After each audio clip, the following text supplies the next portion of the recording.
Okay, let's continue to talk about the cognitive control and executive functions today.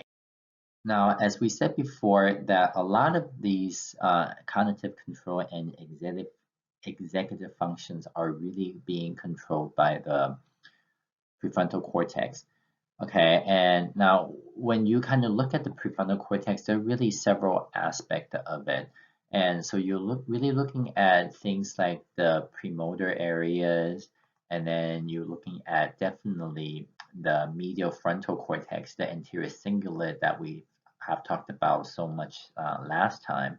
And then there's also the frontal pole and also the lateral prefrontal cortex and also the ventral medial prefrontal cortex. So a lot of these all have their own special aspects. So we now you can see that this is an area that is very big. So we are not going to spend all the time. I'm just going to give you a sample of what are the most important aspects when it comes to the prefrontal cortex.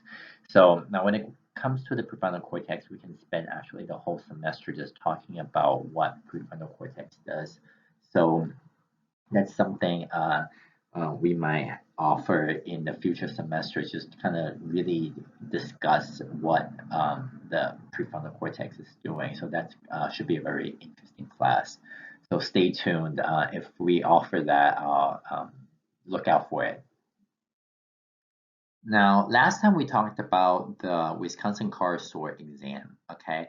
And basically you can match the so you got four base decks here. You can either match them onto the number, where you can match them into as colors, where you can match them as form, right?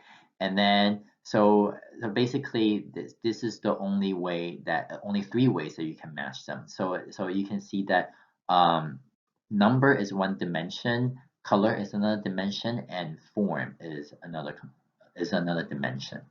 Okay, and then what the people are going to do is they are going to give you 10 consecutive correct trials, and then without telling the participants, they're going to switch the dimensions, right? And then so they want to see if they can basically change their strategy based on the feedback. And you can see that the patients with severe perseveration means they would just keep making the same error over and over and over again. This is called perseverative errors. Okay, and then now, so let's say when you first match to color, okay, and then afterwards, after 10 consecutive trials, you are supposed to change to, let's say, form, okay? And now, if the patient keeps matching to color over and over and over again, despite the doctor or the researcher telling them that that is incorrect, that is incorrect. So, which means that these patients with a significant amount of prefrontal lesion or prefrontal damage, they cannot really take feedback to change their subsequent planning or their subsequent behavior. So they don't take the feedback very well, but they just keep doing exactly the same thing over and over and over again. So that is perseveration, and that is purely a prefrontal issue. You can see that the patient with prefrontal damage has a lot of this issue, okay? And we also talked about a monkey version of that. You can see that in the previous um, you can see that in previous lectures. I'm not going to go over that. You can find that in there. Okay, now one thing that they can do is they can modify the Wisconsin car sorting task for event-related fMRI. Okay, so you can see that the stimulus displays and response basically boards, right? And then the subject needs to match the center object to one of the four objects in the corners using the response button. So basically, this is very similar to that monkey version that you saw in the previous slide, and that we talked about in the last lecture. So you can see that the match could be made on the basis of color, form, or number, just like a normal Wisconsin card sorting exams. Now, after 10 correct response, and then the matching rule would change, indicating a dimensional shift, right? So in the center, what you have, right? So in the center, what you have, that is a target stimulus, and then you are supposed to match them onto either this, with this, with this, with this, okay, based on your response. And then, and you can see that, then what happened is that, so down on the bottom, what you're seeing is the timeline, okay? And then now each one doing this control and doing the test, there are going to be a number of brain scans that are going to be processed at the time. And you can see that the trials are going to keep going on like this, okay? And then after 10 consecutive trials, and then there is going to be a dimensional shift, and then followed by another 10 consecutive trial, and then there's going to be another dimensional shift, right? And then what happened is that if there is no dimensional, if there is not 10 consecutive trials, then the computer will not let you go on. So then there will be no dimensional shift, okay? Now, where are the brain area that are being active doing this kind of Wisconsin card sorting task? You can see that there are increased activation that is observed bilateral in the inferior frontal cortex. Okay, and so now what happened is that you see this following the signal to shift dimensions. All right, and then now, so one thing that you want to see is that note that there is an increased hemodynamic responses, peaks about 7 seconds after the shift. Okay, and then so which means that after the shift, and then there is like this light bulb moment that is saying that, oh, I think the rule has changed. Okay, now so you can see that it doesn't really happen that much in the first dimension and or the second dimension, but doing the shift on the third dimension in both the right and the left inferior frontal sulcus, you can see that there is an increased amount of activities that are going on. Okay, which means that this is the area that is responsible for monitoring the cognitive flexibility that is going on in the stimulus, and then it's kind of the area that it signals the person that, oh, there is some sort of cognitive flexibility that I need to partake on. Now, last time we have talked about what the anterior cingulate cortex does, and then and so what you basically see is that the ACC can really does like conflict monitoring, okay? And then and last time we talked about two not opposing, but two competing theories about what the ACC does. Is it really does do something about conflict monitoring, but or is it regulating the conflict, and which is responsible for conflict resolution?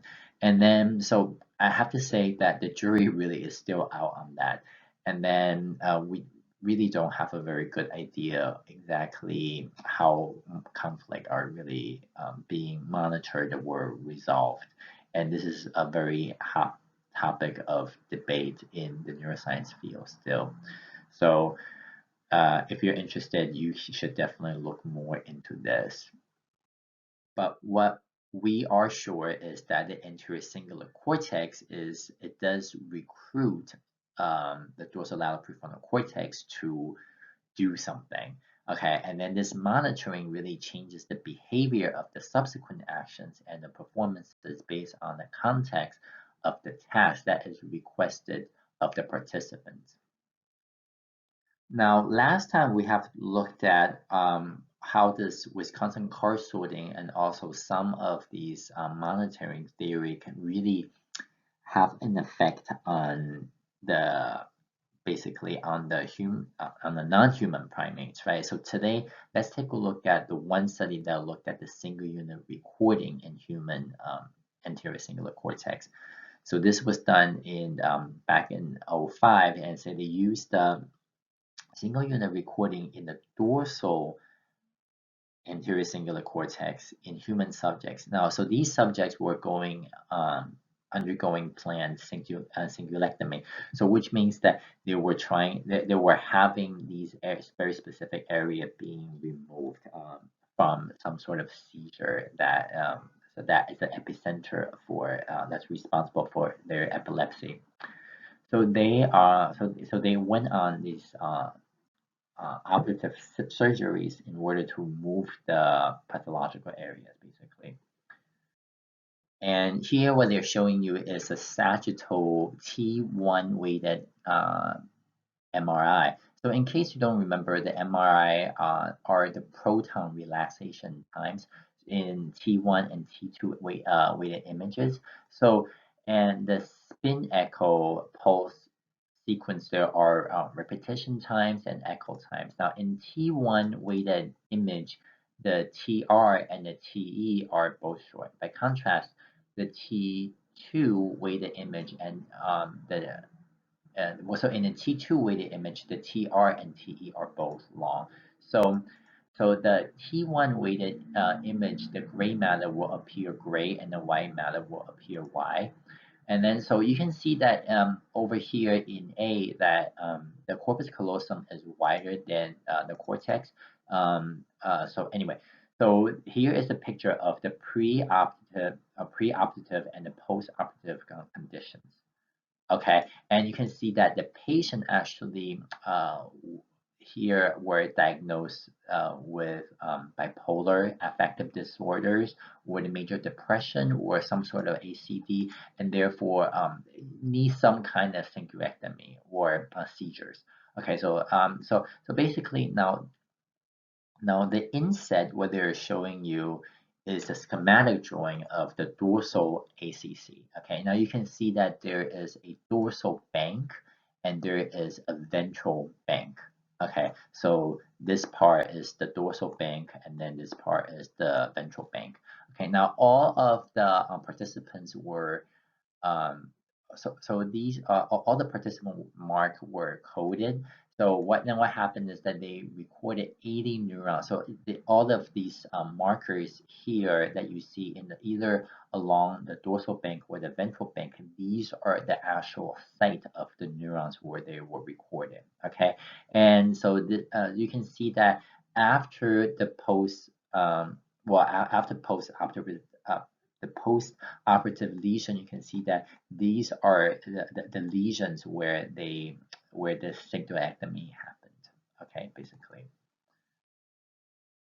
So here is a schematic of the experimental paradigm. So there are three types of trials. There is a standard reward, there is the reduced reward, and double arrow trials. Okay, so you can see that the standard one is the most frequent. And okay, and then now during the instruction, they'll show the patient's $5 signs for like I think 1.5 seconds, followed by a delay interval that is also 1.5 seconds.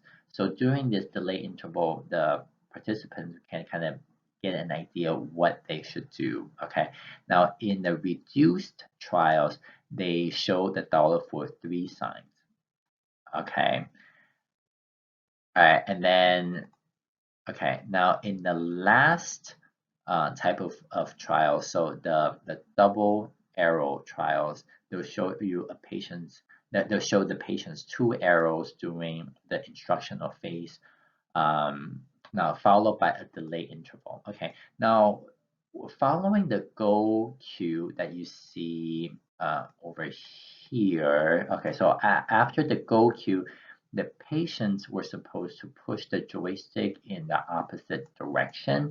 And now you can see that this occurs approximately 10% of the trials. So basically, they'll also kind of receive some of the rewards if they perform a correct trial. So you can see that basically all of these are associated with some sort of reward, and there's no a real punishment with this kind of trials. And here they're showing you the histogram of the raster plot. And the raster plots, okay? So now in the standard reward condition, you can see that this isn't a huge significant increase in the activity. So this is true for both the instructional phase and the delayed period. Okay, so you can see, so this line here, that's the instructional phase, and then you can see this is the delay period, and then this thing, that the triangle, that's the go signal. Okay, and so we don't see that much activity increase when it comes to the actual activity of the neurons in the ACC. Now, however, if you were to look at the reduced reward condition, we can see that there is a dramatic increase in the spikes per second, right? Over here during that instructional phase. Okay, and also some increased activity during that delay period. Now, during that go period, there's definitely a lot of increased activity that is going. Okay, now, in 2C, what you're seeing in the double arrow conditions, then basically you're seeing some increase compared to the standard reward, but however, they fail to find a statistical significant difference during the double arrow and the standard arrow conditions. So what they're showing you here is that the neurons showed increased activity during the reduced reward trials. Now over here, what they're doing is they're showing you the distribution of neurons that are more responsive to reduced reward than the standard reward condition. Okay, so they're looking at basically at exactly the same neuron, but in 3 different kind of trials. So they're looking at this as a function of time. Okay, now the white bars are the number of neurons that showed increased activity during reduced reward trials, consistent with what you saw in the previous slides. Okay, so the gray bars are the ones that show decreased activity during reduced reward trials. Okay.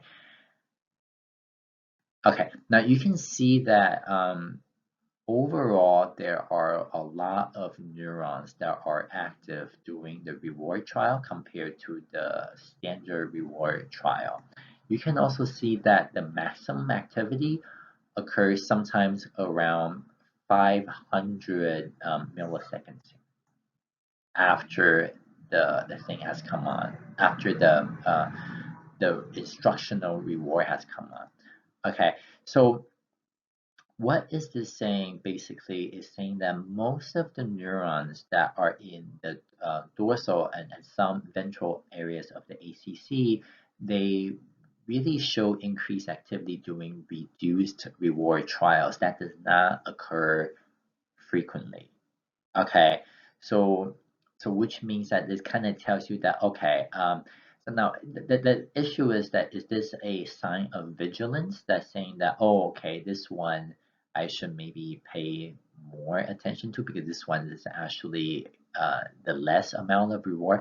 We're not sure, you know, but something that we are knowing that definitely for sure is that this area of ACC is definitely monitoring that reduced reward activities that can actually have some sort of repercussion when it comes to your monetary gains. Okay.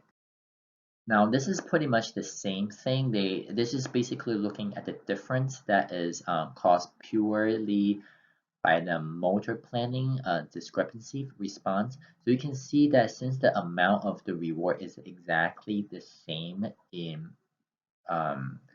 the so since the amount of the reward is exactly the same in the double arrow versus the standard arrow, and then so they're looking at this as a function of the motor planning discrepancy response.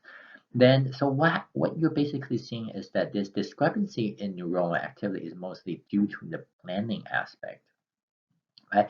Because you can see that the neurons showed increased activity during the double arrow trials versus the neurons that showed decreased activity of the double arrow trials. But you can see that the magnitude compared to the previous slide, it's still not as much, okay? So now the patients need to kind of plan differently.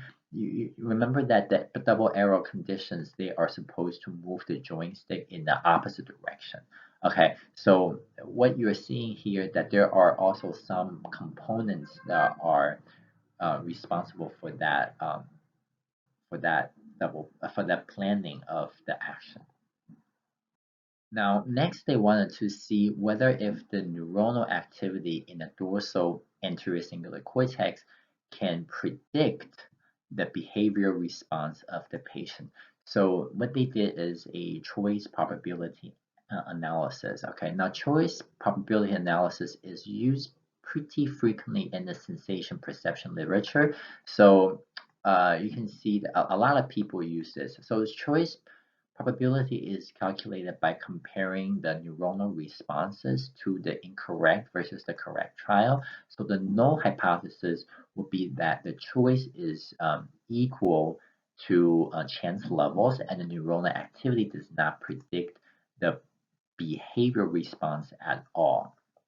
Okay, so you can see that before the onset of the instruction, the choice probability is hovering around 50% here, right?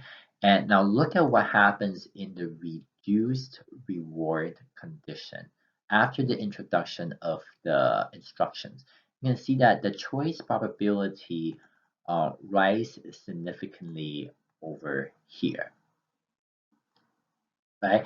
And then this peaks around 1.5 seconds, okay, and then declines significantly after the motor response is made. Now, however, the researchers when they look at the the double error in the correct versus wrong, what they show is that the choice probability is around chance level, okay? And the same thing when it comes to the standard reward when they look at the correct choices versus wrong choices, and then you can see that the choice level is around choice probability is somewhere around 0.52. Okay, so that means that these are not significantly above chance. The only one that's significantly above chance is the reduced error conditions.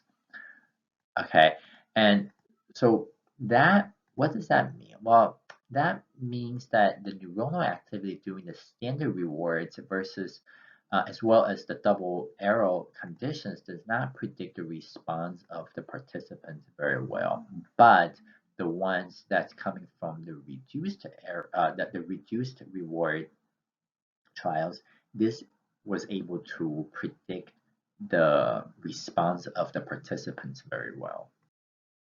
Okay, so this is just basically what I told you what the choice probability tests are. Okay, so it's calculated by comparing the neuronal responses to the incorrect versus the correct trial, and the null hypothesis would be the choice was equal and the neuronal activity does not predict the behavior response at all. And so this is basically everything I told you. So before the onset of the instruction, the choice probability is around 50%, and after the introduction of the instructions, the choice probability rises significantly and peaks around 1.5 seconds, and then the choice probability declines significantly after the motor response is made, and this happens only to the decreased monetary reward, and it's because you don't see that in both the standard reward or the double arrow reward conditions. Now, and the last thing what they're doing is that this error rates before the ablation is very small. So over here, what they're doing is they're ablating the dorsal anterior cingulate cortex, and then they want to see how can this disrupt the reward related decision making when it comes to especially when it comes to the reduced reward trials. Okay, and so basically what you're saying is that this so like the sessions before the ablation, you can see that the performance is actually pretty good. So the percentage wrong is not that much, right? But as soon as the the ablation is made, what you're seeing is that the reduced reward conditions and also the double arrow conditions, you can see that the error rates are much more. Okay, now this is not true when it comes to the standard condition reward. You can see that before the ablation, okay, and after the ablation, there is not that much percentage wrong differences. Okay, so in which means that the standard reward conditions may not really require that much activities in the dorsal ACC. Okay, and which is consistent with what you saw in the intact ACC under this under the standard reward trials. Okay. Now, something they have also found is that ablating the dorsal ACC causes premature reaction time as well as increased variability. And so in B, what they're showing you here is that when they so in B over here they mixed the reward reduced and also the double arrow conditions. Okay, and then and basically what you're seeing that before the ablation there isn't that much variability, but after the ablation you saw that there is a bunch of variability. Okay, and then so did the same thing down here in C as well. But now when it comes to the standard, you don't see that much variability as compared to, because you can see that this blob cluster basically is still kind of intact there, and same thing in here.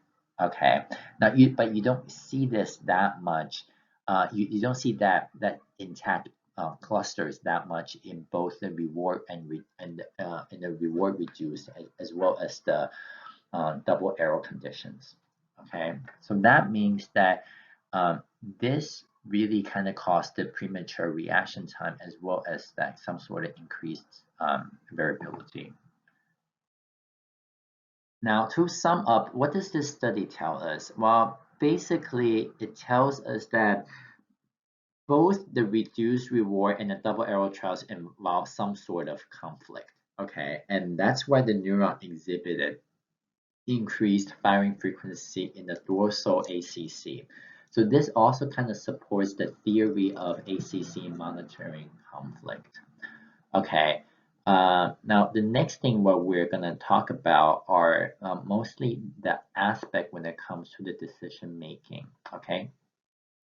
Now let's talk about decision making a little bit more in detail. So it's a decision involves the selection of one option among several. So it typically involves an evaluation of the expected outcome, that reward that is associated with each option. And so this is similar to what you saw in the previous study that I introduced in that single unit recording studies in the dorsal ACC.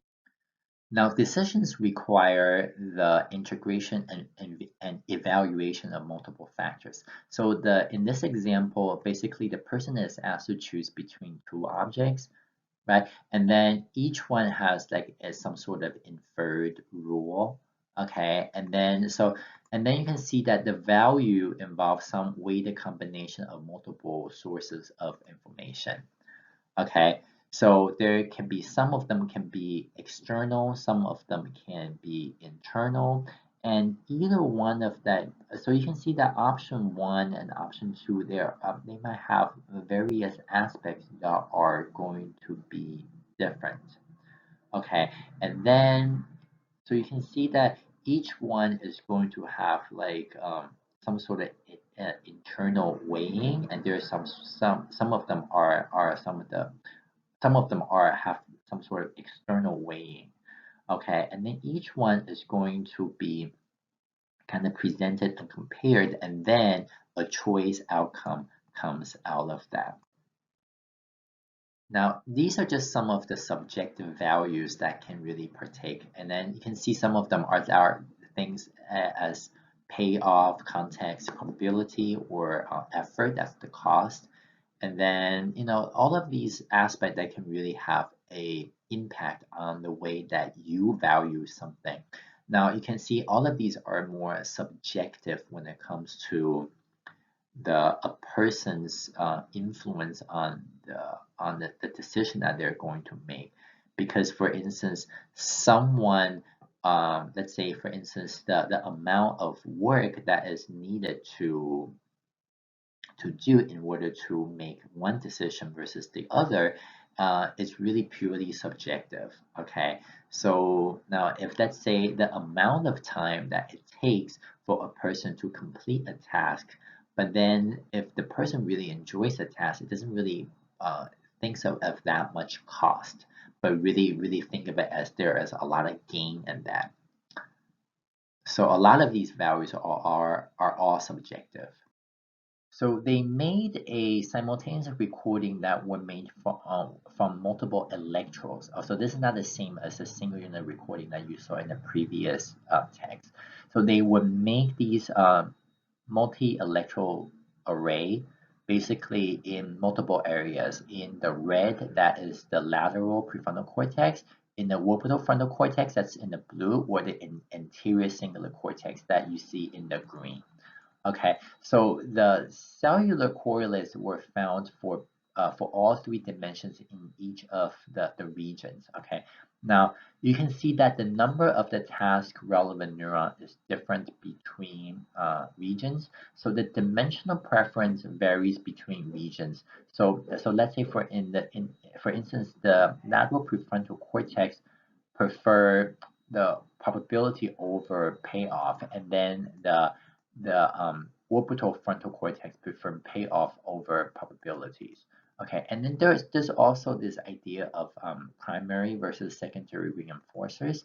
You can see that the primary reinforcers are materials that do not require spatial training to be reinforced. Let's say, for instance, food, water, or sex.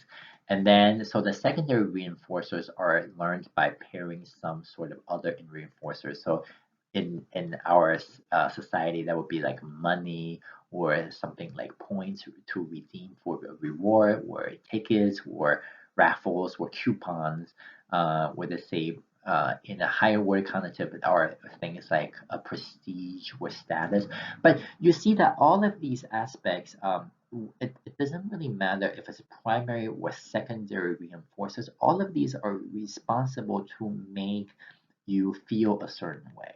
Okay, and it's that feeling that is motivating you to have a very specific outcome, to produce a very specific outcome. Okay, now can you kind of think yourself to have those kind of feelings? Yes, in many ways you can, and then that is by using your imagination without really. So the way that you can kind of think about it is you can really convince yourself something is worth doing. What really imagine that you have already achieved this, and then and therefore the neurons of these areas should kind of fire similarly as well, and then that would give you a certain feeling of that. So that is something that can be reproducible as well. So over here, what they're showing you is a dissociation of the orbital frontal cortex and the lateral prefrontal cortex during a full selection task. And so you can see that the OFC regions are kind of more like it showed a positive relationship between the hemodynamic response and the full preference. Okay, and now you can see that the dorsolateral region showed in which the hemodynamic response was related to self-control. Okay, so the signal was stronger on trials in which the participant exhibited self-control. So, and okay, compared to the trials that they failed to exhibit the self-control. So you can see that the difference was kind of especially pronounced in participants who, according to the survey data, were rated as having a good self-control.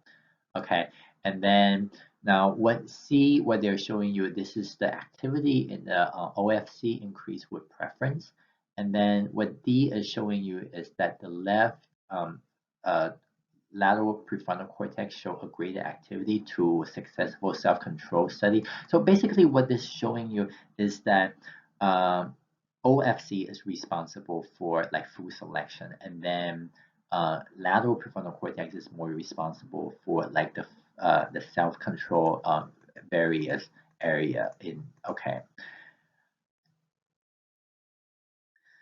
Now, here are the dopamine neurons response to the error and prediction. So you can see that these are the raster plots that is showing you that a spike in the midbrain dopamine neurons on single trials with the data across trials summarized by the histogram on the top of each trial. Okay, so basically you can see that each row that you see here is one trial. So this is one trial, another trial, another trial, another trial. And then the raster plot here, this is everything that is added up from everything that is below here. Okay, and you can see that when there is like, so this in this study, what they're doing is there is a drop of juice that is given in the absence of the conditioned stimulus.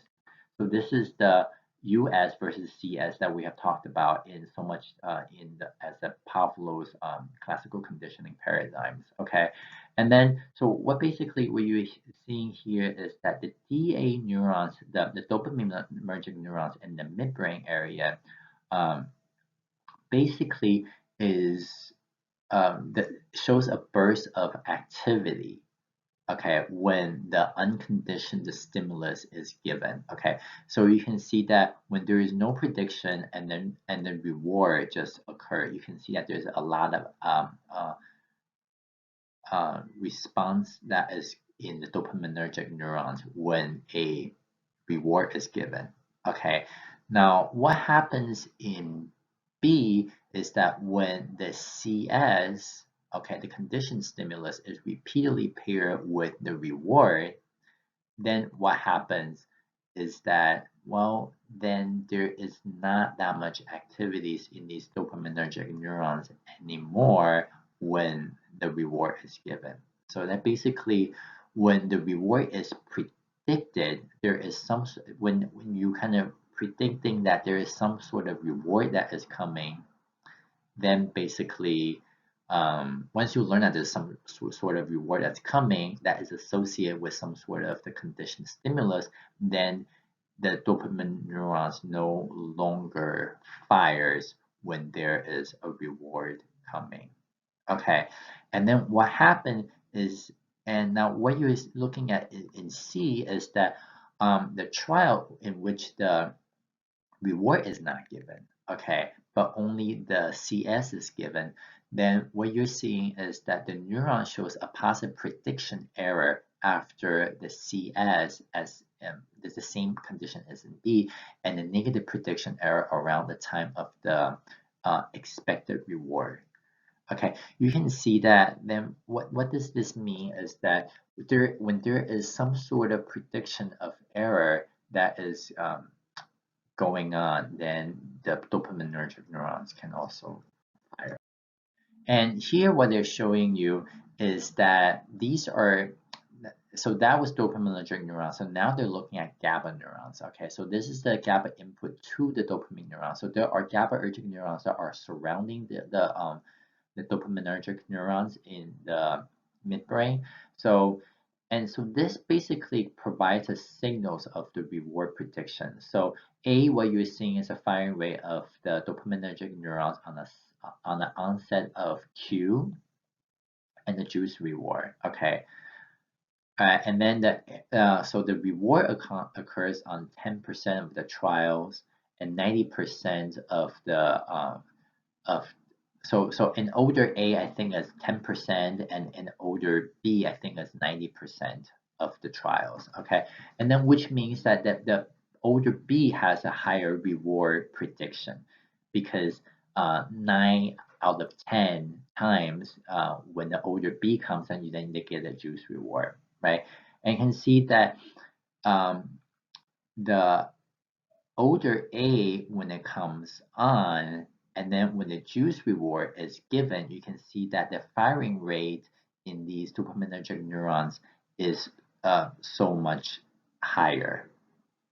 Okay, and then, right, and then now let's take a look at what is B doing. So this B is showing you the activity of GABA neurons to older B. Okay, either without optogenetic stimulation or with optogenetic stimulation. Okay, so basically what they're doing stimulation is they're doing the optogenetic laser stimulation on the GABAergic neurons that are surrounding the dopaminergic neurons in the midbrain. Okay, and now the green arrow is basically, this is the onset of the light stimulation. Okay, and what you are seeing here is the blue trace is older B by itself, and then the orange trace is the older B plus the GABA inhibitor. All right. So what you can see is that basically. So basically what we're seeing is that the firing rate of the VTA GABA neurons during these trials. And then when you give a GABA inhibitor, and basically there is not that much activities in the GABAergic, in the dopaminergic neuron firing rate. Okay.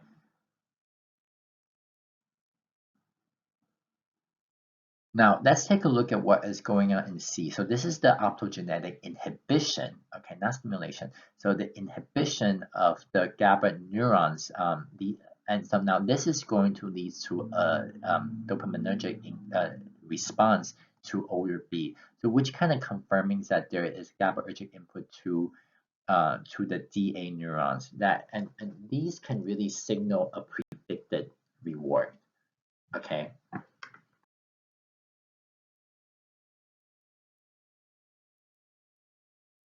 Now, since we have been talking about the dopaminergic pathways and when it comes to the reward and the decision making, so let's also talk about what happens in a person who has abused a lot of the drugs. In this case, we'll take a look at the cocaine, chronic cocaine users. So in case you don't know what cocaine is, it's a dopaminergic agonist. Agonist meaning that it's going to make your system have a lot more cocaine in a lot of dopamine in the synapses. Okay, so what cocaine does is that it prevents the reuptake of dopamine from the synapses, which means that since the reuptake is unsuccessful, and then there's going to be a lot of dopamine that are going to stay in the synapses, and this is going to cause a lot of dopamine in the synapses for the postsynaptic neurons to receive. And the feeling of what the cocaine will give you is one that is rewarding, because what you saw previously is how the dopaminergic neurons respond to reward, right? So basically here, what they're showing you is what is going on in a dopamine users compared to a non-cocaine users, and when it comes to their brain scans. So they're looking at something called the go, no-go trials, okay?